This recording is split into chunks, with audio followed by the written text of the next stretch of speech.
Let's start our today's lecture. और इससे पहले लेक्चर में हमने डिस्कस किया था कि किस तरह से हम डेली वैल्यू कैलकुलेट कर सकते हैं। द परसेंटेज डेली वैल्यू हम किस तरह से कैलकुलेट कर सकते हैं, ये फर्स्ट हमने डिस्कस किया था इसके पहले पार्ट में।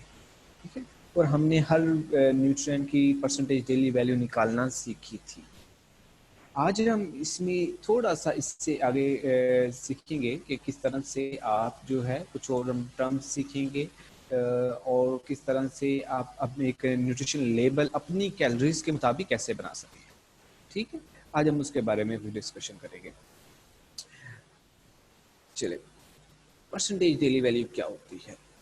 अब इसके लिए मैं जस्ट एक रिव्यू करूंगा क्योंकि हमने इसके बारे में ऑलरेडी हम इसके बारे में डिस्कस कर चुके हैं कि डेली वैल्यू क्या होती है और परसेंटेज डेली वैल्यू क्या होती है। I just review our previous lecture, the terms that we have discussed already in our previous lecture. Daily value क्या होती है? ये वो वैल्यू है, ये वो न्यूट्रिएंट की वो अमाउंट है जो कि हमें दिन में लेनी चाहिए, जो हमें पूरे दिन में चाहिए होती है, जिसकी हमें पूरे दिन में ज़रूरत होती है। ठीक हो गया। मिसाल के तौर पे मैं यहाँ पे एग्जांपल दे देता हूँ कैल्शियम की। और कैल्शियम की हमें पूरे दिन में जो रिक्वायर्ड होती है वो कितनी होती है? 1000 to 1300 मिलीग्राम। ये हमें कैल्शियम की हमारी रिक्वायरमेंट है, दैट्स अ रिक्वायरमेंट। ठीक है, अब 1000 milligram is a requirement of calcium per day. ये हमारी ये क्या है? Daily value. ये क्या चीज़ होगी? ये डेली वैल्यू है। अब परसेंटेज डेली वैल्यू क्या होगी?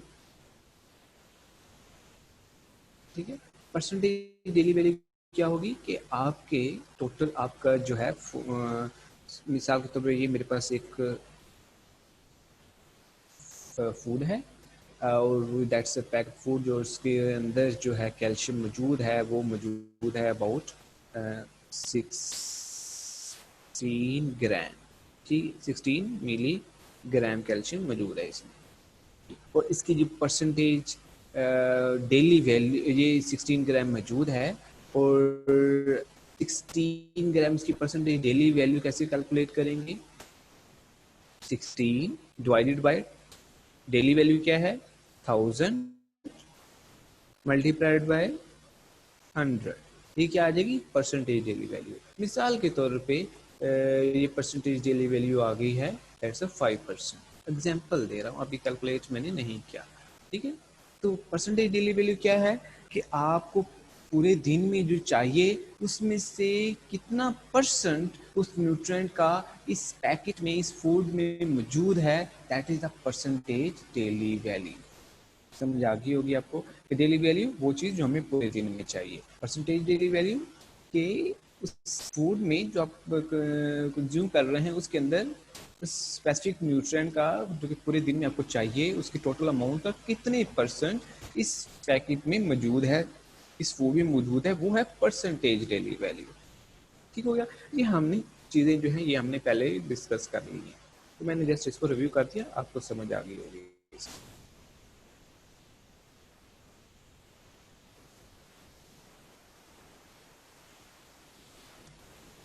चलिए, न्यूट्रिएंट क्लेम क्या है? ये एक बड़ी अहम टर्म है कि न्यूट्रिएंट क्लेम आप अक्सर जो आप लेते हैं कोई भी फूड इस तरह से, उसके ऊपर लिखा होता है कि that rich in calcium, rich in fibre, rich in potassium, low in fat, fat free. ये सारे ये क्या है? न्यूट्रिएंट क्लेम है। ये जो न्यूट्रिएंट क्लेम है ये किसी भी फूड के ऊपर लिखा होता है कि ये फूड जो है ये फलान, इसके फलान न्यूट्रिएंट इसमें मौजूद है, that is rich in specific nutrient, that nutrient that is low in that nutrient। इसके अंदर न्यूट्रिएंट के बारे में बताया होगा कि उस स्पेसिफिक न्यूट्रिएंट को इसके अंदर आपको स्पेसिफाई किया होगा कि that actually it comprise the quantity of nutrient in the food. ठीक है, मैं भी इसकी एग्जांपल देता हूँ आपको, जैसे कि good source of fibre, rich in calcium, इसके साथ आप कह लें rich in potassium, rich in magnesium. Similarly आप कह सकते हैं लो इन fat, low in trance fat, या फैट फ्री, या हाई इन स्टीरोल्स। स्टीरोल हमने कहा था कि स्टीरोल हमने पहले डिस्कस किया था ना कि स्टीरोल कोलेस्ट्रोल की एब्जॉर्प्शन को कम करता है, तो इस वजह से हाई इन स्टीरोल, ये भी न्यूट्रिएंट क्लेम हो गया। ठीक है। तो ऐसा जो है क्लेम जो कि किसी स्पेसिफिक न्यूट्रिएंट की जो है एग्जिस्टेंस उस स्पेसिफिक फूड के अंदर बताए, ठीक है। तो दैट्स प्रेजेंट, उसको बोलेंगे दैट्स अ न्यूट्रिएंट क्लेम। समझा? हेल्थ क्लेम क्या है? हेल्थ क्लेम न्यूट्रिएंट क्लेम से एक स्टेप आगे है। हेल्थ क्लेम में क्या करता है कि हेल्थ क्लेम में ये उस न्यूट्रिएंट को लिंक कर देता है विद डिजीज कंडीशन, ठीक है। न्यूट्रिएंट को लिंक कर देगा विद एनी हेल्थ कंडीशन, ठीक हो गया। इसकी एग्जांपल बड़ी सिंपल एग्जांपल है इसकी, जैसे कि यहाँ पे देखिए, ठीक है। डाइट्स एडिकेट इन कैल्शियम में reduce the risk of osteoporosis. अब इसने क्या कर दिया, इसने कैल्शियम को लिंक कर दिया डिजीज कंडीशन के साथ, कैल्शियम को लिंक कर दिया इसने ऑस्टियोपोरोसिस के साथ। अब ये एक डिजीज कंडीशन के साथ इसको लिंक कर दिया, ये क्या हो गया, हेल्थ क्लेम हो गया। अगर मैं ये कहूँ इट्स रिच इन कैल्शियम, तो ये कौन सा होगा, it's only a nutrient claim. But अगर मैं ये कहूँ कि डाइट जो है that is rich in calcium and it may reduce the risk of osteoporosis, ये क्या होगा, साथ में क्या होगा, ये अब न्यूट्रिएंट नहीं रहा, ये हेल्थ क्लेम बन गया। तो एक और एग्जांपल ले लेते हैं कि diet rich in low in sodium reduce the risk of high blood pressure. अब सोडियम में कम है तो ये क्या होगा, ये लिंक कर रहा है एक हेल्थ कंडीशन के साथ, ब्लड प्रेशर के साथ, तो ये क्या होगा, हेल्थ क्लेम हो गया। और एग्जांपल आप भी सोचिए, और मैं आपको एक और एग्जांपल भी देता हूँ, जैसे कि जो है diet rich in potassium, diet rich in potassium, potassium का किसके साथ लिंक हमने पढ़ा था, ब्लड प्रेशर के साथ, तो में help in maintaining the blood pressure, ठीक हो गया। इसी तरह आप और एग्जांपल सोचें, डाइट लो इन फैट में reduce the risk of cardiovascular diseases. तो इसके अंदर हेल्थ क्लेम में क्या है कि ये लिंक कर रहा है न्यूट्रिएंट को हेल्थ कंडीशन के साथ। न्यूट्रिएंट क्लेम में क्या था कि जस्ट वो न्यूट्रिएंट के बारे में बता रहा था, उसकी क्वांटिटी, उसकी प्रेजेंस शो कर रहा था उस स्पेसिफिक फूड के अंदर।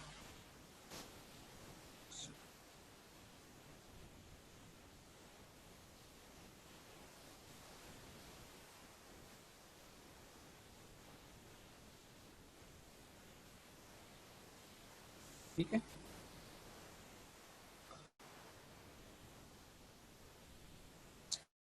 Then there is another term that is a structure function claim. Structure function claim जो है that is, इसके अंदर थोड़ा सा डिफरेंस है। हमने बात की हेल्थ क्लेम की, हेल्थ क्लेम जो है ये एफडीए से अप्रूव्ड होता है, लेकिन स्ट्रक्चर फंक्शन क्लेम जो है ये एफडीए से अप्रूव नहीं होता, ठीक है। जैसा कि यहाँ पे ये देखें, स्ट्रक्चर फंक्शन क्लेम की एग्जांपल आपको यहाँ पे होगी, दैट्स अ स्लो एजिंग,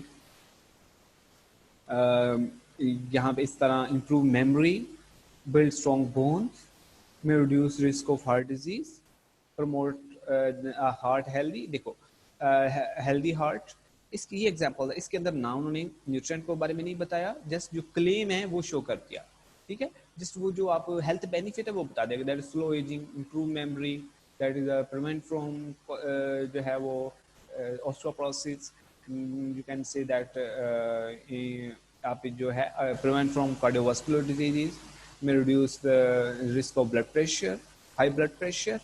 इस तरह ये क्या है, ये स्ट्रक्चर फंक्शन क्लेम है। हमने तीन टर्म्स पढ़ी, न्यूट्रिएंट क्लेम जो सिर्फ न्यूट्रिएंट के बारे में बताएगा, तो उसकी प्रेजेंस, उसके अमाउंट, उसकी क्वांटिटी मौजूद है इसके अंदर, for example rich in calcium, rich in potassium, low in sodium. इसी तरह से हमने हेल्थ क्लेम की बात की, दैट्स अप्रूव्ड बाय एफडीए, और ये क्या है, that link nutrient with any health disease condition, like that food जो है वो adequate in sodium, low in sodium में reduce the risk of high blood pressure. इस तरह स्ट्रक्चर फंक्शन क्लेम ये क्या है, ये जस्ट आपको बताएगा कि डाइट इसका बेनिफिट है, ये स्लो एजिंग हो सकता है, improve memory, prevent from diabetes, prevent from type 2 diabetes और प्रिवेंट फ्रॉम ओबेसिटी, और इस तरह से बताएगा, but it's not approved by FDA. ये थी कुछ ऐसी टर्म जो कि इसके ऊपर आपके फूड लेबल के ऊपर या फूड प्रोडक्ट के ऊपर मेंशन हो सकती हैं, ठीक है। अभी आप यहाँ पे देखेंगे, आपको ये एक प्रोडक्ट है, आपको नज़र आ रही है, उसका पैकेज है, पैक है, तो उसमें क्या क्या चीज़ें मेंशन होती हैं हम उसको देखते हैं। सबसे टॉप में यहाँ पे उसका जो है नेम उसका दिया होता है, और एड्रेस जो है मैन्युफैक्चरर का, वो सारा मैन्युफैक्चरर की डिटेल दी होती है कि उसका मैन्युफैक्चरर का नेम और उसका एड्रेस वगैरह यहाँ पे मेंशन होता है। यहाँ पे जो है उसका नेम उसका मेंशन होता है, जो प्रोडक्ट का नेम है वो दिया होता है। यहाँ पे क्लेम, चाहे वो न्यूट्रिएंट क्लेम है, हेल्थ क्लेम है, स्ट्रक्चर फंक्शन क्लेम है, वो यहाँ पे होता है। ठीक है, no saturated fat, no trans fat, no cholesterol, that is a nutrient claim, तो यहाँ पे ये मेंशन होगा।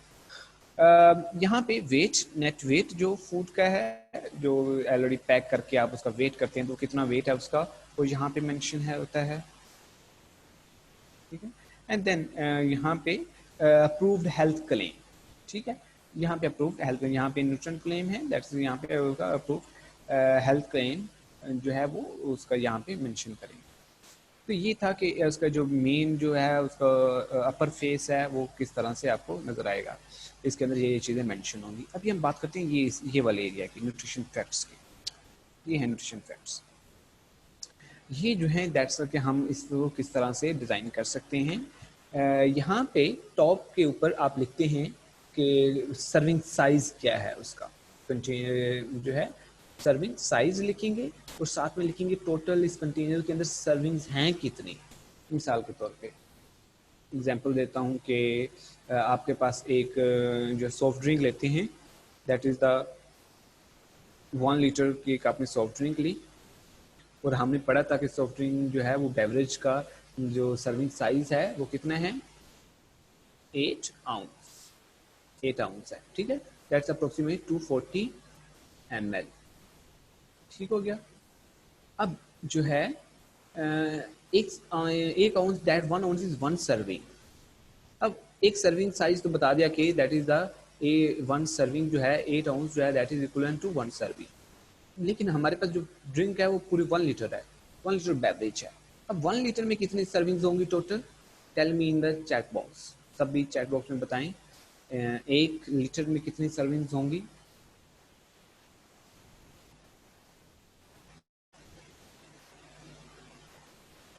मैंने सर्विंग साइज बता दिया कि 1 आउंस है, 8 आउंस है सर्विंग साइज, 240 ml जो कि इक्वल है तकरीबन। लेकिन हमारे पास जो बेवरेज है वो 1 लीटर की है, तो 1 लीटर में कितनी टोटल सर्विंग्स होंगी?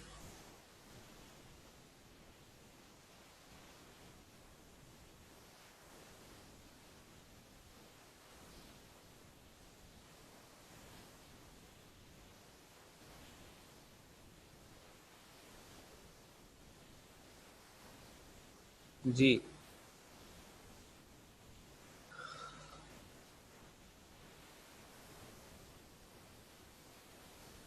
इफ्रा जैनब, इफ्रा जैनब अनम्यूट करें आप।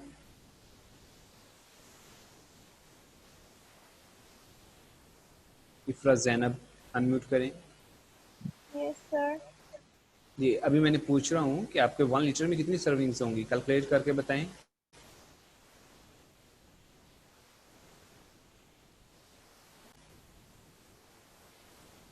बाकी सुन रहे हैं, समझ आ रही है सबको?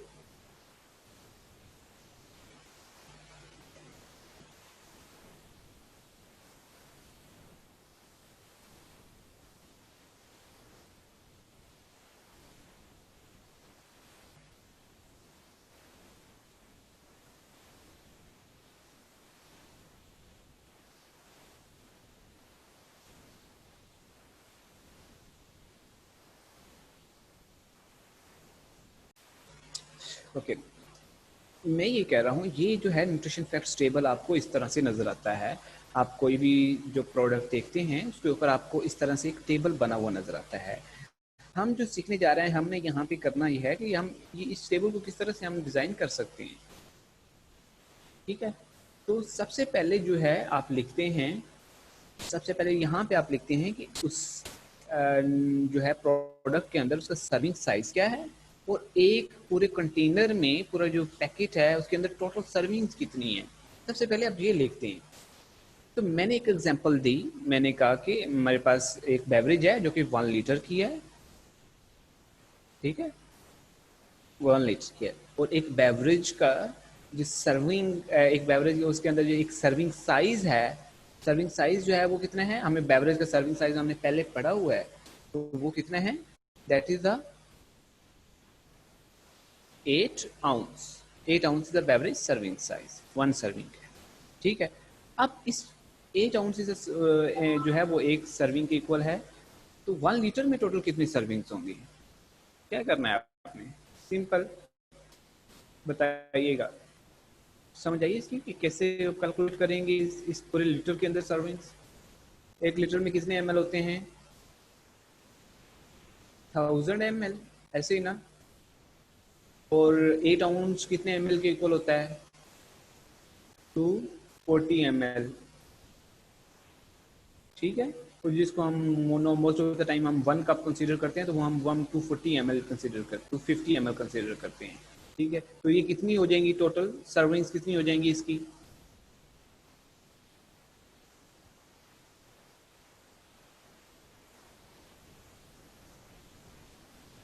4.16, दैट्स अप्रोक्सीमेट 4 सर्विंग्स हो जाएंगी आपके पास, ठीक है। तो 4 सर्विंग्स जो हैं वो 1 लीटर में होंगी, 1 लीटर के अंदर। तो इस तरह से आप सर्विंग कैलकुलेट कर लेते हैं।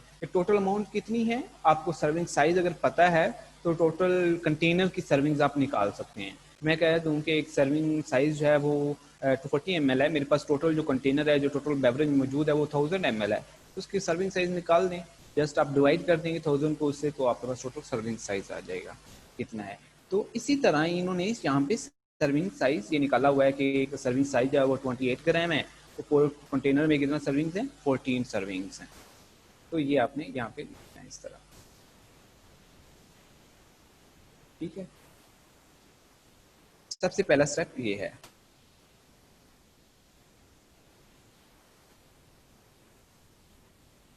इस सबको क्लियर है? मैं एट द एंड जो है मैं आपसे पूछूंगा भी इसी से ही जो हम अभी कर रहे हैं। नेक्स्ट जो है, नेक्स्ट है कि आपके जो है यहाँ पे पहले आपने यहाँ पे लिख लिया कि सर्विंग साइज क्या है, एक कंटेनर में टोटल सर्विंग्स कितनी है।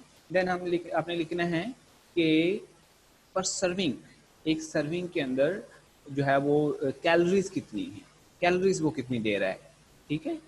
यहाँ पे आपने लिखना है कि एक सर्विंग्स के अंदर कितनी कैलोरीज है उसमें, और साथ में कैलोरीज, फैट से कैलोरीज कितनी आ रही है, और फैट से हमें 9 कैलोरीज आ रही है। ये करने के बाद यहाँ पे आपने डेली जो फूड जितने भी न्यूट्रिएंट्स मौजूद हैं वो न्यूट्रिएंट्स के साथ कितने ग्राम्स में मौजूद हैं वो लिखने, और साथ में इसकी परसेंटेज डेली वैल्यू निकालनी है।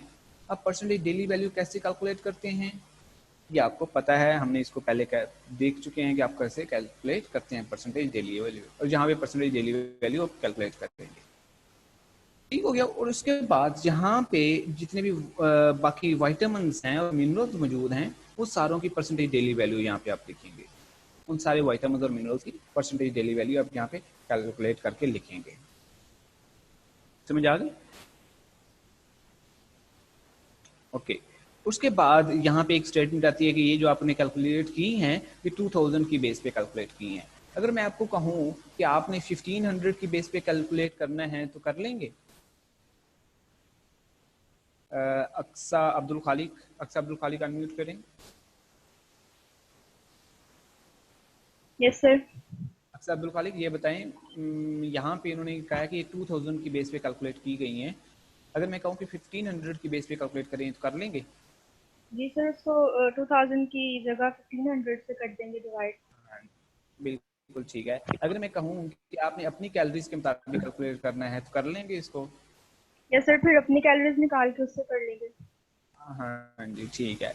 तो इसी तरह यही आपके जो है एक टास्क है कि आपने कोई भी फूड प्रोडक्ट उठानी है, कोई भी, चाहे वो आपने पास आपको जो भी आपको बिस्किट का पैकेट मिले, लेज का पैकेट मिले, आपको जो है कोई नूडल्स का पैकेट, मैक्रोनी का पैकेट, जो भी आपको जो भी आपको इजीली अवेलेबल है वो प्रोडक्ट उठानी है। और उसका जो ये टेबल जो है, ये वाला टेबल आपने डिजाइन पूरा ऐसे टेबल बनाना है। ये जो पूरा टेबल नजर आ रहा है ना, ये आपको टेबल बनाना है। यहाँ पे जो परसेंटेज डेली वैल्यूज है ये आपने कैलकुलेट करनी है अपनी कैलोरीज के मुताबिक, आपकी कैलोरीज कितनी है, ठीक है। आपने उसके अंदर वो वाली सारी अपनी कैलोरीज के मुताबिक कैलकुलेट करनी है। ये उन्होंने 2000 के बेस पे की हुई है। तो यहाँ भी आप देखिए ये कोर्स चार्ट बनाया हुआ है इन्होंने 2000 की बेस पे, और यहाँ पे 2500 की बेस पे भी कैलकुलेट की हुई है। ठीक हो गया? तो यहाँ पे इन्होंने कैलोरीज पर ग्राम लिखा हुआ है कि फैट कितनी कैलोरीज दे रहा है, कार्बोहाइड्रेट्स प्रोटीन कितनी कैलोरीज देता है, एंड देन यहाँ पे इंग्रेडिएंट्स और इंग्रेडिएंट लिस्ट दी हुई है इन डिसेंडिंग ऑर्डर। ये एक पूरा न्यूट्रिशन फैक्ट्स का टेबल है जो कि सिंपल सा है। इस तरह से आप एक टेबल जो है वो डिजाइन करते हैं। समझ आ गई आपको सबको? ओके, अभी जो है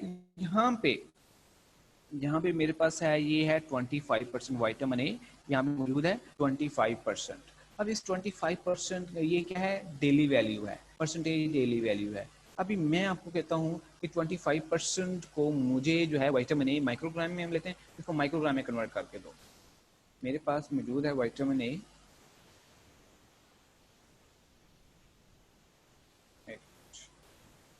मेरे पास ये वाइटामिन ए मौजूद है, कितने इसके daily value, percentage daily value कितनी है 25%। आई एम सेइंग इट कि मुझे इसको कन्वर्ट करके दो परसेंटेज, इसको माइक्रोग्राम में।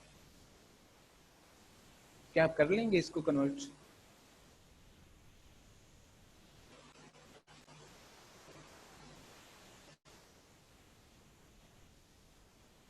It's very simple. 25% निकालना है आपने टोटल। आपके पास वाइटामिन ए की डेली वैल्यू क्या है 1500 microgram. 1500 microgram is vitamin A daily value. ये वो टेबल जो है जो मैंने आपको दिखाया था जिसके अंदर सारी डेली वैल्यू लिखी हुई है, वो आपको याद करना होंगी। इसकी इतनी है। अब इसका 25% निकाल लें, simple. 1500 divided by 100 multiply by 25 निकालें, इसका 25% कितना आएगा, कैलकुलेट करें।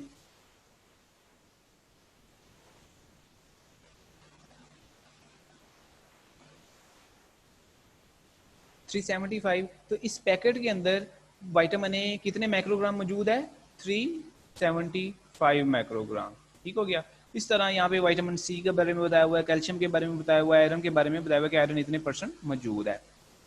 एक और चीज जो यहाँ पे बताऊंगा आपको, and then we will move ahead. और आपने इसी तरह से ये अपना लिखना है। तो मैंने असाइनमेंट के बारे में थोड़ा सा डिटेल में और भी बता दूंगा आपको। तो एक और चीज जिसमें बताना चाहता हूँ आपको कि हमें कैसे पता चलेगा कि दैट दिस इज ये जो है जो प्रोडक्ट है that's high in specific nutrient और लो इन स्पेसिफिक न्यूट्रिएंट। तो उसके लिए क्या करेंगे, we use that's the 5% and 20% formula. That is अगर जो है उसकी परसेंटेज डेली वैल्यू 5% या उससे कम है, 5% या उससे कम है, ठीक है, देन वी सेड दैट कि ये जो है ये प्रोडक्ट जो है, ये फूड जो है स्पेसिफिक न्यूट्रिएंट के अंदर इसकी उसकी लो अमाउंट मौजूद है। अगर मैं कहूँ कि ये जो न्यूट्रिएंट है ये 20% या 20% से ज़्यादा में मौजूद है, उसकी परसेंटेज डेली वैल्यू जो है तो 20% या उससे ज़्यादा, तो हम कहेंगे that's rich in that specific nutrient. ठीक हो गया। सो इस तरह से हम ये इस्तेमाल करते हैं ये फार्मूला।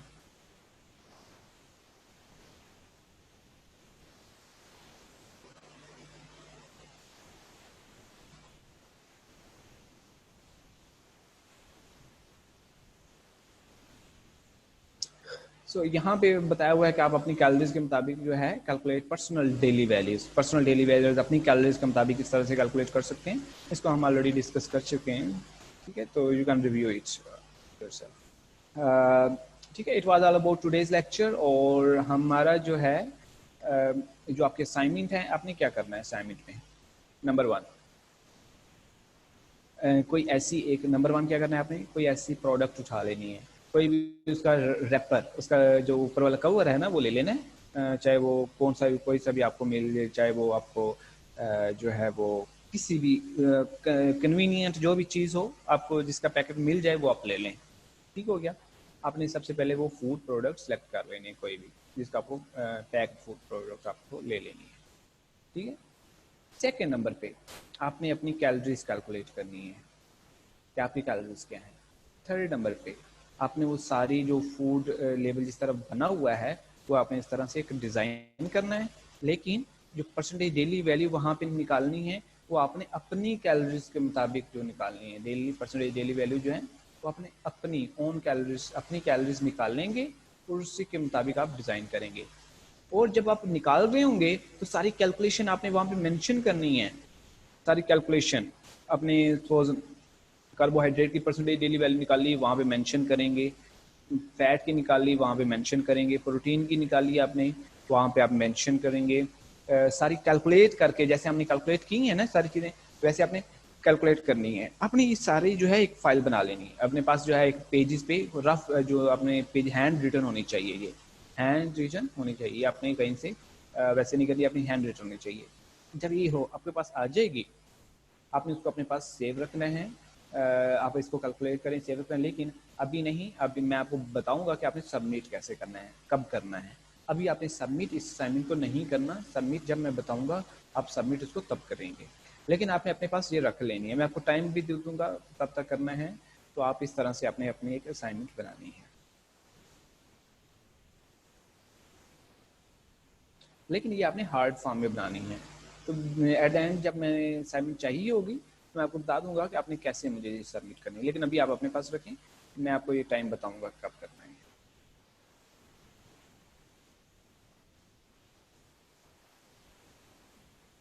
Excuse me sir. जी सर वो मैंने पूछना था, वो जो आपने प्रेजेंटेशन दी थी ना, उसका जो लिंक वहाँ पे कॉपी करना था, वो कॉपी वहाँ पे कर दिया था, लेकिन बाद में वो जो ओके, हम नेक्स्ट लेक्चर स्टार्ट करते हैं, दैट्स अबाउट थेरेप्यूटिक डाइट्स। और थेरेप्यूटिक डाइट्स क्या है और इसके बारे में हम आज डिस्कस करेंगे। Therapeutic diet that is a planned diet. अब यू नीड टू अंडरस्टैंड कि प्लान्ड डाइट का क्या मतलब है।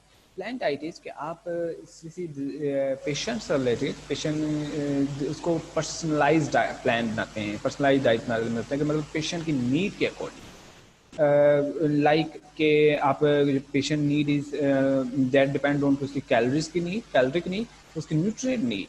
कि एक जब आप डिजीज स्पेसिफिक की तरफ जाते हैं तो हर डिजीज कंडीशन के अंदर न्यूट्रिएंट की रिक्वायरमेंट वेरी कर जाती है, तो आपको उसके मुताबिक उसको डाइट को प्लान करना है। That's why we said that's a plan diet, that's a modification of normal diet. You are actually modifying the normal diet. आप नॉर्मल डाइट होती है उसको मॉडिफाई करते हैं, उसी के अंदर उसको मॉडिफिकेशन करके आप एक प्लान बनाते हैं। That's actually prescribed by dietitian. That's not prescribed by doctor. Actually, diet is prescribed only by dietitian. That's actually, yes, it's a supplementation of medical or surgical treatment. कि आपकी किसी भी डिजीज में मेडिकल ट्रीटमेंट चाहिए, लेकिन that's actually supplementation, ये उसकी medical treatment में इज हेल्पफुल डाइटरी थेरापी। लेकिन आपको मेडिकल ट्रीटमेंट के साथ साथ ये चीज़ ज़रूरी ही, बहुत ज़रूरी है। ठीक हो गया। तो therapeutic diet actually that's a meal plan जो कि किसी स्पेसिफिक न्यूट्रिएंट्स को, फूड्स को और न्यूट्रिएंट्स के इनटेक को कंट्रोल कर रहा है। मिसाल के तौर पे आप एग्जांपल लेते हैं हाइपरटेंशन की, तो हाइपरटेंशन में आप स्पेसिफिक न्यूट्रिएंट को कंट्रोल कर रहे हैं, जैसे कि आप पोटेशियम को, मैग्नीशियम को, उसको आप जो है वो कंट्रोल कर रहे हैं। सेकंड, आप सोडियम को कंट्रोल कर रहे हैं उसके अंदर, तो ये स्पेसिफिक न्यूट्रिएंट्स को कंट्रोल कर रहे हैं। डायबिटीज के अंदर you are controlling glucose, you are controlling fibre, आप इस चीज़ को कंट्रोल कर रहे हैं। तो इसी तरह आप जो है थेरेप्यूटिक डाइट में आप स्पेसिफिक न्यूट्रिएंट को, फूड को कंट्रोल करते हैं। ठीक है, दैट्स मॉडिफिकेशन ऑफ जो रेगुलर डाइट। आपके रेगुलर डाइट होती है उसके अंदर आप न्यूट्रिएंट को मॉडिफाई करते हैं, आप उसके अंदर टोटल कैलोरीज को मॉडिफाई करते हैं, आप स्पेसिफिक फूड ग्रुप्स को मॉडिफाई करते हैं। ठीक है, and it's used to supplement your medical और सर्जिकल ट्रीटमेंट, जैसे हमने पहले इसको डिस्कस किया। और it's used for recovery from illness and for prevention, वो दोनों के लिए। अभी यहाँ पे अहम चीज़ है, प्रिवेंशन का क्या मतलब है। प्रिवेंशन का मतलब ये है कि आपको डिजीज नहीं हुई, you are preventing from that, कि आपको डिजीज होने से पहले जो आप डाइट ले रहे हैं, that's also for, we call that's a prevention, उससे बचना, किसी भी डिजीज कंडीशन से बचना, उसको बोलते हैं दैट्स अ प्रिवेंशन। अब एक डिजीज हो गई है, उससे रिकवर करना, that's a recovery from illness, that's a treatment. So you can use diet both for preventive purpose and for treatment purpose. So it vary from condition to condition. ठीक है, okay. यहाँ पे देखिए, दैट्स आप use करते हैं therapeutic diet to improve specific health condition. तो ये आपने बॉडी वेट इंक्रीज करना, डिक्रीज करना है, उसके लिए आप कैलोरीज को मॉडिफाई कर देते हैं। कैलोरीज मॉडिफाई करते हैं कि आपके पास मिसाल के तौर पे यू नीड कैलोरीज अबाउट 2000, और आपको वेट लॉस करना है तो आप 500 कैलोरीज ऐड कर माइनस कर देंगे इससे 2000 से। सो ये क्या होगा, ये आप जो है वेट लॉस के लिए आपका डाइट प्लान बन जाएगा। तो आप if you want to learn more about it, you can watch my videos on weight loss. There are 3 or 4 videos on it. You can watch it up on, you can easily understand it. Second is you can modify the intervals of feeding. कि आपको किस time पे या किस duration में आपको food लेनी है, you also modify it in your therapeutic diet.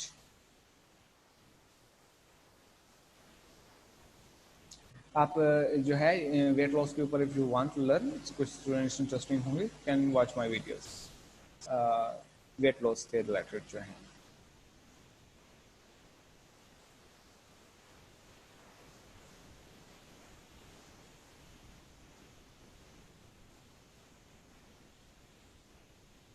Okay, in this case you actually regulate the amount of foods. Therapeutic diet में हमने अभी डिस्कस किया, आप स्पेसिफिक पेशेंट की कंडीशन के अकॉर्डिंग आप फूड को रेगुलेट कर रहे हैं, उसको इंक्रीज कर रहे हैं या डिक्रीज कर रहे हैं, या स्पेसिफिक न्यूट्रिएंट्स को बढ़ा रहे हैं या कम कर रहे हैं। जैसे कि आप जो है, मैं एक एग्जांपल आपको दूं, जैसे कि in the case of gastritis, in the case of gastritis की कंडीशन के अंदर आप ऐसी चीज़ें जो कि उसकी सिम्टम्स को वर्स कर रही हैं, तो उसको आप क्या करते हैं, उसको कम कर देते हैं। जैसे कि जितने भी आपके स्पाइसेस हैं, इंक्रीज इनटेक ऑफ वाटर या फिर इंक्रीज पोर्शन साइज जो है वो आप कम कर देते हैं। ये सारी चीज़ें वो आप किस में कर रहे होते हैं, गैस्ट्राइटिस के अंदर कर रहे होते हैं, या फिर आप पेप्टिक अल्सर के अंदर कर रहे होते हैं। आप जो है प्रोटीन इंटेक जो है वो कम कर देते हैं, मिल्क का इंटेक भी आप कम कर देते हैं, but you can take yogurt in that condition.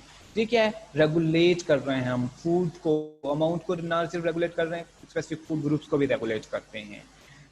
Assist body organs to maintain organ function. अब अभी पेशेंट है रेनल का, पेशेंट है लिवर का, लिवर डिसऑर्डर्स का या रीनल डिसऑर्डर का, किडनी का पेशेंट है, तो उसके अंदर आप उस के अकॉर्डिंग आप डाइट प्लानिंग करेंगे ना। रीनल के अंदर आप प्रोटीन कम देंगे, रीनल के अंदर आप जो है पोटेशियम जो है उसका अगर वो एक्सीड नहीं हो रहा, जैसे कि एक्यूट किडनी इंजरी है, तो उसके अंदर आप पोटेशियम लेवल कम कर देंगे, पोटेशियम इंटेक भी कम कर देंगे डाइट के जरिए। तो हमने जो है बॉडी ऑर्गन्स को असिस्ट करना है, स्पेसिफिक कंडीशन में कौन सा बॉडी ऑर्गन अफेक्ट हो रहा है हम उसी को टारगेट करेंगे। It also helps in digestion, हमारी जो थेरेप्यूटिक डाइट है। These are also some reasons कि हम थेरेप्यूटिक डाइट्स, कॉमन रीजन जो है थेरेप्यूटिक डाइट्स में भी ऑर्डर, जब हम थेरेप्यूटिक डाइट्स को इस्तेमाल करते हैं न्यूट्रिशन स्टेटस को मेंटेन करने के लिए या न्यूट्रिशन स्टेटस को करेक्ट करने के लिए। आपको अपना जो है, अगर यू आर मेल नरिश, आपको उस टाइम पे थेरेप्यूटिक डाइट चाहिए होगी। आपको अपना स्टेटस मेंटेन रखने के लिए भी आपको थेरेप्यूटिक डाइट चाहिए। कैलोरीज कम करनी है वेट कंट्रोल के लिए, या कैलोरीज गेन करनी है, वेट गेन कैलोरीज को बढ़ाना है वेट गेन के लिए, उस टाइम की थेरेप्यूटिक डाइट चाहिए। आपको अपने जो है न्यूट्रिएंट्स को बैलेंस करने के लिए स्पेसिफिक कंडीशन में, जैसे कि डायबिटीज़ के अंदर you have to balance the nutrients, तो उसके लिए आपको चाहिए। ये कुछ एग्जांपल्स हैं कि आपको थेरेप्यूटिक डाइट की में चाहिए। इसके अलावा और भी बड़ी कंडीशंस में आपको थेरेप्यूटिक डाइट चाहिए होती है। ये चंद एक एग्जांपल्स हैं। ठीक हो गया। To decrease amount of nutrients such as sodium, जैसे कि मैंने आपको हाइपरटेंशन की बात की, उसके अंदर आपको सोडियम कम करना है। रीनल के पेशेंट की बात की, उसके अंदर सोडियम कम करना है। सीवीडी के पेशेंट में सोडियम को कम करना है, तो उसके अंदर आप जो है वो सोडियम का लेवल जो है वो कम करेंगे। फूड ऐसी, अगर फूड इंटॉलरेंस है, जैसे ग्लूटेन इंटॉलरेंस की कंडीशन आ जाती है, लैक्टोज इंटॉलरेंस की कंडीशन है, तो उसके अंदर आप ग्लूटेन वाली चीज़ें नहीं देंगे, लैक्टोज वाली चीज़ें जैसे डेयरी नहीं देंगे उसके अंदर। ठीक हो गया। टेक्सचर मॉडिफिकेशन, एक बंदा है जैसे च्यू नहीं कर सकता, बड़ा एजिड है, 60 साल की उम्र है, 70 साल की उम्र है, तो च्यू नहीं कर सकता। इन दैट कंडीशन आप टेक्सचर मॉडिफाई करेंगे, आप ऐसी डाइट बनाएंगे जो कि इजीली च्यू कर सकें, सॉफ्ट डाइट देंगे। तो ये सारी क्या है, थेरेप्यूटिक डाइट्स हैं, इन कंडीशंस के अंदर हम इस्तेमाल करेंगे। अब थेरेप्यूटिक डाइट देने से पहले हमें न्यूट्रिशन असेसमेंट करना ज़रूरी है। अब एक ये न्यूट्रिशन सपोर्ट प्रोग्राम एक पूरा एक डिज़ाइन किया हुआ है कि किस तरह से आप पेशेंट को एक थेरेप्यूटिक डाइट प्रोवाइड करते हैं।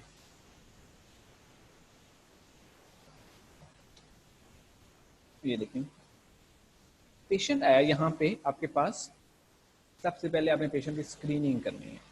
क्या पेशेंट का वो स्क्रीनिंग करेंगे, कि इधर पेशेंट मेल नरिश है या नहीं है। सबसे पहले स्क्रीनिंग होगी। अगर पेशेंट रिस्क पे है, देखिए मेल न्यूट्रिशन रिस्क पे है, तो हम कंप्लीट असेसमेंट करेंगे। अब असेसमेंट हमने पहले डिस्कस किया। असेसमेंट में आप जो है वो एंथ्रोपोमेट्रिक डाटा वगैरह लेंगे, उसके न्यूट्रिशन फोकस फिजिकल एग्जामिनेशन लेंगे, उसकी बायोकेमिस्ट्री बायोकेमिकल प्रोफाइल, उसकी लैब रिपोर्ट्स वगैरह चेक करेंगे। ये सारी चीज़ें करने के बाद आप फूड डाइटरी हिस्ट्री लेंगे। ये सारी आप क्या है, ये कंप्लीट असेसमेंट है। असेसमेंट करने के बाद एक प्लान बनाएंगे। प्लान के बाद बनाने के बाद आप उसको प्लान को पेशेंट इंप्लीमेंट करेंगे, जो न्यूट्रिशन प्लान बनाएंगे, एंड देन पेशेंट को आप मॉनिटर करेंगे। अगर पेशेंट जो है मॉनिटरिंग के अंदर पेशेंट जो है उसका एवैल्यूएशन रिपोर्ट जो है वो सही आई तो पेशेंट डिस्चार्ज हो जाएगा। अगर पेशेंट मॉनिटरिंग के बाद आप देखेंगे कि पेशेंट को अभी भी वो कंडीशन नहीं बेहतर हुई, जो उसको आपने डायग्नोज की थी न्यूट्रिशन डायग्नोसिस, वो कंडीशन नहीं बेहतर हुई, तो आप क्या करेंगे, दोबारा से उसको एवेलुएट करेंगे, ठीक है। और दोबारा से आप न्यूट्रिशन केयर प्लान एवेलुएट करने के बाद न्यूट्रिशन केयर प्लान बनाएंगे और दोबारा से उस प्लान को इम्प्लीमेंट करेंगे। तो ये एक पूरा प्रोसेस है किस तरह से आप एक थेरेप्यूटिक डाइट पेशेंट को देते हैं। ये असेसमेंट है, इसके बारे में हम ऑलरेडी डिस्कस कर चुके हैं पिछले लेक्चर्स में। एंथ्रोपोमेट्रिक डाटा के ऊपर हमने डिटेल में डिस्कस किया है, न्यूट्रिशन फोकस फिजिकल एग्जामिनेशन के ऊपर, बायोकेमिकल प्रोफाइल के ऊपर चांद के एग्जांपल्स दी हमने, देन डाइटरी एवेल्युएशन की किस तरह से आप डाइटरी डाटा ले सकते हैं। ये एंथ्रोपोमेट्रिक डाटा के आप वेट लेते हैं, हाइट लेते हैं, मीड सर्कमफ्रेंस लेते हैं, स्किन फोल्ड का जो है थिकनेस देखते हैं, ये स्किन फोल्ड कैलिपर के जरिए सबक्यूटेनियस फैट आप लेते हैं। ये हमारे पास मौजूद है, आप जब यूनिवर्सिटी में जाएंगे तो हम इसको करेंगे। हेड सर्कमफ्रेंस आप देखते हैं बच्चों के अंदर जो है, दैट इज़ द ये आप करते हैं, अब जो है mid upper arm circumference measure करते हैं, ठीक है। दैट्स अ वेट कि आप किस तरह से वेट लेते हैं। पेशेंट शुड बी जो है वो इस तरह से पेशेंट स्टैंड लाइक दिस, जैसे कि जो आपके फीट हैं वो इस तरह से अरेंज होनी चाहिए, बिल्कुल स्ट्रेट। जो हैंड्स जो हैं वो आपके बिल्कुल साथ में अपने इस तरह से आपको एक करने के बाद बिल्कुल आप अपना जो है वो वेट करेंगे। दैट्स यहाँ पे देखें, ये वेट बच्चों के लिए वेइंग मशीन होती है। You will not use shoes while weighing, आप वाइल डूइंग योर वेट, या फिर आप जब आप वेइंग स्केल पे खड़े होते हैं तो आप अपना शूज़ वगैरह को you will put off shoes. ये वाला अरेंजमेंट तब यूज़ करते हैं, मैंने डिस्कस किया जैसे पहले कि अगर पेशेंट जो है यहाँ पे आपके पास ये वाली बच्चों जो चिल्ड्रन के लिए वेइंग स्केल मौजूद अवेलेबल नहीं है, तो सबसे पहले आप मदर को खड़ा करेंगे, मदर का वेट होगा, उसके बाद आप बच्चे को मदर को पकड़ा देंगे। तो उस तरह से वो एक टोटल जो मदर का वेट है उससे जो मिसाल के तौर पे मैं इसका एग्जांपल दे देता हूँ कि मदर का वेट आया 60 और अभी मदर, उसके बाद आपने बच्चे को पकड़ा दिया मदर को, अब दोबारा वेट किया तो 62 आया, तो 62 माइनस 60 कितना हो गया 2 kg, तो बच्चे का वेट कितना होगा 2 kg। तो ये कंडीशन, ऐसी कंडीशन जिसके अंदर पॉसिबल नहीं है कि आप वेट कर सकें मदर का, तो आप इस तरह बच्चे का वेइंग स्केल आपके पास वो मौजूद नहीं है, तो ये आप इस तरह ये वाला फार्मूला यूज़ करेंगे। रिकम्बेंट लेंथ, ऐसे बच्चों की अब लेंथ देखनी है बच्चों के लिए, तो हम उसके लिए बच्चों को एक ये जो बोर्ड होता है आप उसके ऊपर इन्फेंटोमीटर बोलते हैं, उसके ऊपर आप लिटा देते हैं बच्चे को, एंड देन आप उसका मेजर करते हैं। एंड दैट इज ये जो है that's a movable part and that's a fixed part. आप जो हेड जो है वो फिक्स पार्ट के साथ अटैच कर देते हैं, देन आप जो है उसको पुल करके इसकी लेग्स को आप जो है ये मूवेबल पार्ट के साथ जो है वो फिक्स करते हैं, एंड देन जो है वो आप इसके लेंथ को मेजर करते हैं। हाइट, स्टैंडिंग हाइट जो है यूज़ की जाती है तो स्टेडियोमीटर के जरिए, this is a stadiometer and you will arrange like this, you will stand like this condition. तो हम इसको भी हम करेंगे इन यूनिवर्सिटी।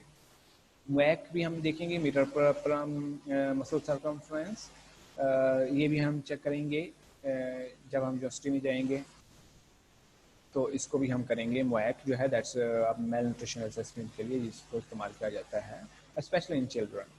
और ये भी हम इसका जो है लेफ्ट हैंड का इस्तेमाल करते हैं, राइट हैंड का इसलिए इस्तेमाल नहीं करते कि राइट हैंड को आप यूज़ ज़्यादा करते हैं नॉर्मली, तो उसका हो सकता है कि वो जो है वो यहाँ पे उसका जो इसका जो है साइज़ है वो ज़्यादा हो राइट हैंड, क्योंकि उसका इस्तेमाल ज़्यादा होता है, इसलिए लेफ्ट हैंड से मुएक लिया जाता है। स्किन फोल्ड कैलिपर इस्तेमाल किया जाता है। स्किन फोल्ड कैलिपर जो है दैट्स ये कैलिपर यूज़ करते हैं to just to check the subcutaneous fat. ठीक है, तो हम इसको भी देखेंगे और हमारे पास एक पैरामीटर है जिसके साथ हम देखेंगे कि आपका subcutaneous fat whether it's in normal range और बिलो नॉर्मल रेंज और अबव द नॉर्मल रेंज। ये न्यूट्रिशन फोकस फिजिकल एग्जामिनेशन हैं जो कि हमने इसको बड़ा डिटेल में डिस्कस किया इस चीज़ों को। The last one is nutrition care process.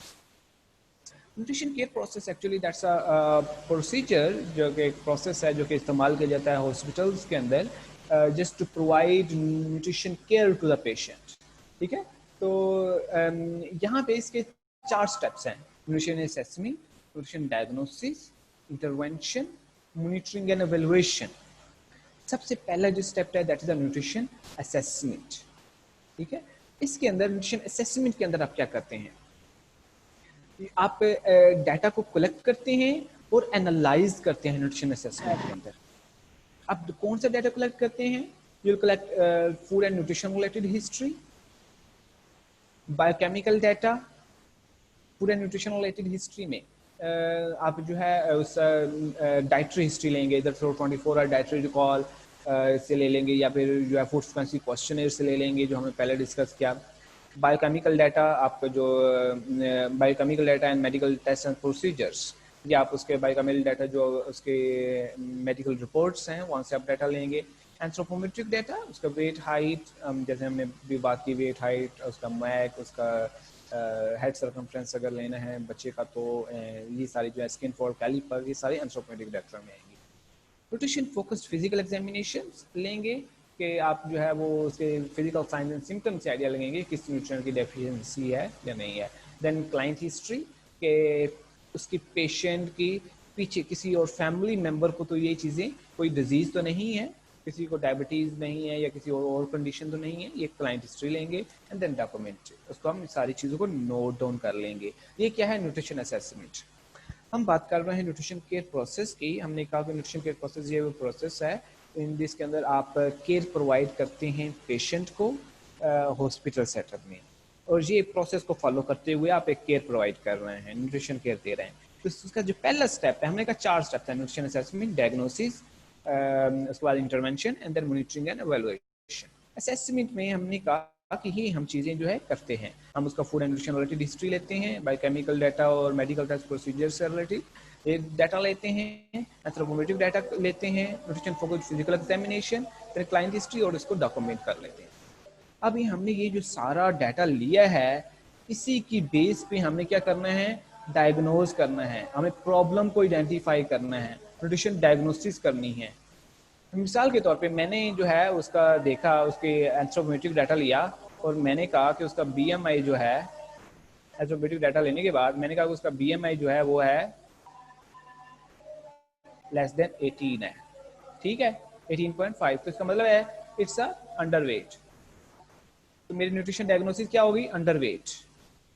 एक और मैंने डायग्नोसिस कर ली, मैंने कहा कि इसका हीमोग्लोबिन जो है HB है दैट इज वो जो है वो लो है, दैट इज लेस देन 10। तो मैंने कहा कि इसका जो HB है, हीमोग्लोबिन है, ये लो है, तो ये हो सकता है that it might be anaemic. ठीक है, ये मैंने क्या कर दी? न्यूट्रिशन डायग्नोसिस कर दी। तो on the base of data जो कि हमने कलेक्ट किया है थ्रू न्यूट्रिशन असेसमेंट, उसके बेस पे हम न्यूट्रिशन डायग्नोसिस कर रहे हैं, आइडेंटिफाई प्रॉब्लम कर रहे हैं, और प्रॉब्लम आइडेंटिफाई नहीं कर रहे सिर्फ, हम ये भी देख रहे हैं उसकी वजह क्या है। अब अंडरवेट है, हो सकता है कि ये कैलोरीज टोटल कम ले रही हो या कोई और मसला हो, GIT का इशू हो जिसकी वजह से खाना खा ही नहीं पा रही, हीमोग्लोबिन कम, एनीमिया, हो सकता है कि ये प्रोटीन इंटेक, आयरन इंटेक की इसके डाइट में कम है। Will continue after the okay. हम डिस्कस कर रहे हैं न्यूट्रिशन केयर प्रोसेस। मैंने कहा न्यूट्रिशन केयर प्रोसेस ये वो प्रोसेस है जिसको आप इस्तेमाल करते हुए आप हॉस्पिटल के अंदर पेशेंट को केयर प्रोवाइड करते हैं। उसके 4 प्रोसेस स्टेप्स हैं। मैंने कहा first one is nutrition assessment. Nutrition assessment जिसके अंदर न्यूट्रिशन असेसमेंट के कौन कौन से कंपोनेंट्स हैं, इसके अंदर हम कौन कौन सी चीज़ें हम न्यूट्रिशन असेसमेंट में करते हैं, कौन कौन सा डाटा कलेक्ट करते हैं और कौन सा डाटा कलेक्ट करके हम उसको एनालाइज करते हैं।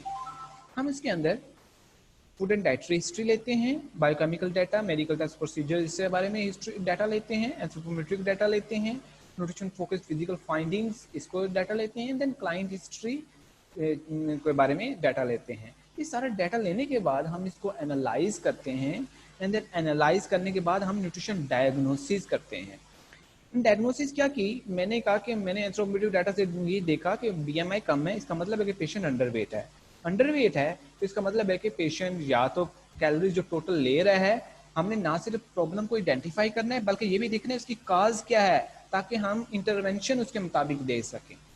ठीक है, अब अंडरवेट है, मैं कहता हूँ अंडरवेट है ड्यू टू उसके मुताबिक, क्योंकि वो उसको जो कैलोरीज नीड रिक्वायर्ड थी वो उतनी कैलोरीज ले नहीं रही था, क्योंकि वैसे वो अंडरवेट हो गया। Okay, second is haemoglobin. मैंने ये देखा कि उसकी लैब रिपोर्ट में हीमोग्लोबिन लेवल कम है, इसका मतलब है कि वो पेशेंट एनीमिक हो सकता है। क्यों हो सकता है? क्योंकि वो आयरन इनटेक कम ले रहा है। अब हमारे पास दो इश्यूज प्रॉब्लम्स भी आ गए, उसकी वजह भी आ गई, क्या वजह है। ठीक है, अब हमने इसको इंटरवेंशन करनी है। इंटरवेंशन क्या करती हैं कि आपने ऐसा जो है गोल्स बनाने हैं उसी प्रॉब्लम को जो है वो रिजॉल्व करने के लिए। प्रॉब्लम फर्स्ट वन इज कि अंडरवेट पेशेंट है, डायग्नोसिस ये है, इस डायग्नोसिस कोई इंटरवेंशन दे रहे हैं, तो आप इसको किस तरह से बेहतर करना है। सबसे पहले आप प्लान करेंगे, तो प्लान क्या क्या हमने कि अंडरवेट है, इसकी कैलोरीज पहले देखूंगा कैलोरीज कितनी है, मैं देखूंगा कि कैलोरीज को चाहिए 1500 और ये बंदा ले रहा है कैलोरीज 1200, मैं क्या कर दूंगा, प्लान है कि इसको 300 कैलोरीज के डाइट प्लान में ऐड कर दूंगा, तो इससे उसका वेट जो है वो नॉर्मल हो जाएगा। ये प्लान मेरा हो गया नंबर वन कि मैंने कैलोरीज बढ़ानी है। दूसरा प्लान मेरे क्या हो गया कि मैंने आयरन जो इंटेक जो है वो जो रिक्वायरमेंट है वो पूरे दिन की वो है 18 मिलीग्राम, ये बंदा कम ले रहा था तो मैंने 18 मिलीग्राम आयरन इसके डाइट में पूरा करना है। ये मेरे पास प्लान हो गया, मेरे पास प्लान ये बन गया। उसके बाद इसी को मैंने इम्प्लीमेंट कर दूंगा। इम्प्लीमेंट करने के बाद ठीक है, सो आपको आइडिया हो गया होगा कि आप जो है डायग्नोज, सबसे पहले आपने असेसमेंट की, डायग्नोसिस की, डायग्नोसिस के बाद आपने क्या किया, इंटरवेंशन दी। इंटरवेंशन देने के बाद क्या करेंगे, अभी मेरे पास डाइट इंटरवेंशन में ही है कि आपने जो गोल बनाना है कि आपने क्या क्या उसको इंटरवेंशन दे रहे हैं, उसके बाद आप उसके मुताबिक आप डाइट प्लान बनाएंगे और उसको इम्प्लीमेंट कर देंगे पेशेंट को। That's the intervention, nutrition intervention. ठीक है, ये मेरे पास न्यूट्रिशन इंटरवेंशन हो गई। एंड देन फाइनल इज हमारे पास मॉनिटरिंग एंड एवेलुएशन। मॉनिटरिंग के अंदर आप क्या करते हैं कि आपने जो केयर दी आप उसको मॉनिटर करते हैं कि उसका जो वेट कम था क्या वेट बढ़ा या नहीं बढ़ा, आउटकम मेजर कर रहे हैं, प्रोग्रेस को मेजर करते हैं, आउटकम मेजर करते हैं, आउटकम क्या आ रहे हैं उसके, वेट बढ़ा या नहीं बढ़ा, सेकंड उसका एचबी लेवल इंक्रीज हुआ या नहीं हुआ। करने के बाद अगर आप आउटकम को एवेलुएट करते हैं, अगर आप देखते हैं कि अभी तक उसका वेट भी नहीं गेन हुआ और या फिर हीमोग्लोबिन लेवल जो है वो वैसे ही है, तो आप दोबारा से अपने डाइट को देखेंगे कि इसके अंदर मुझे और क्या मॉडिफिकेशन करनी चाहिए। अपने डाइट प्लान को देखेंगे, जो आपने उसको इंटरवेंशन दी है उसको इंटरवेंशन को मॉडिफाई करेंगे। सेकेंड, अगर आप कहते हैं कि बिल्कुल सही है प्लान, देन आप उसको क्या कर देंगे, उसको इसी तरह से कंटिन्यू रखेंगे और पेशेंट को आप जो है वो पेशेंट को नॉर्मल जो है वो मेंटेनेंस डाइट की तरफ लेके चले जाएंगे। ठीक है, it was all about nutrition care process. इसके अंदर हम 3-4 स्टेप्स को फॉलो करते हैं। सबसे assessment, diagnosis, monitoring and then evaluation. Assessment, diagnosis, इसके अंदर में इंटरवेंशन आते हैं, देन मॉनिटरिंग एंड एवेलुएशन। ठीक हो गया, चलिए।